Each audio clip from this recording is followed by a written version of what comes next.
하나님의 뜻과 하나님의 때. 성경 본문 전도서 3장 1절 말씀입니다.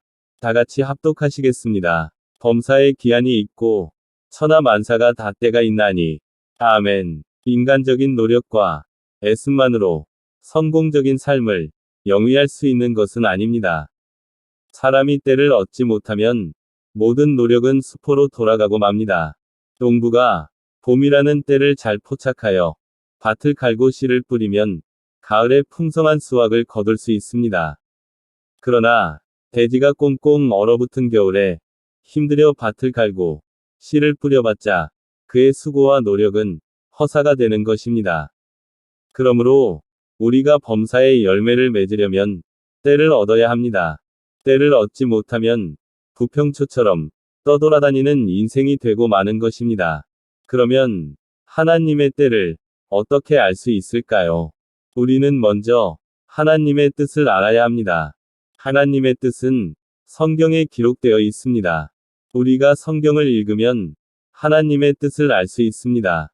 또한 주일 예배, 수요 예배, 구역 예배에서 설교를 들음으로써 하나님의 뜻을 알 수 있습니다.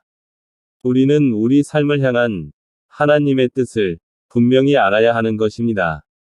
하나님의 뜻을 안 다음에는 하나님의 때를 얻기 위해 간절히 간구해야 합니다.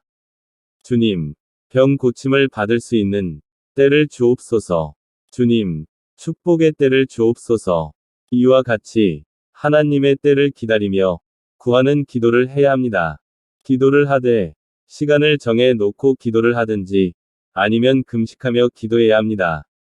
그렇게 할 때 하나님의 때가 우리에게 다가오는 것입니다. 사랑하는 여러분, 우리들이 기도 가운데 하나님의 때를 얻게 되면 불안과 공포와 초조가 사라집니다.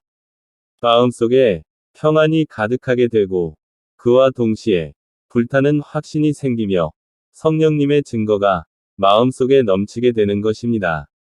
그러할 때 일을 시작해야 합니다. 분명한 목표를 설정하고 면밀한 계획을 세운 다음 어려움을 무릅쓰면서 진행해야 합니다. 그리고 먼저 하나님의 뜻을 알고 하나님의 때를 구하십시오.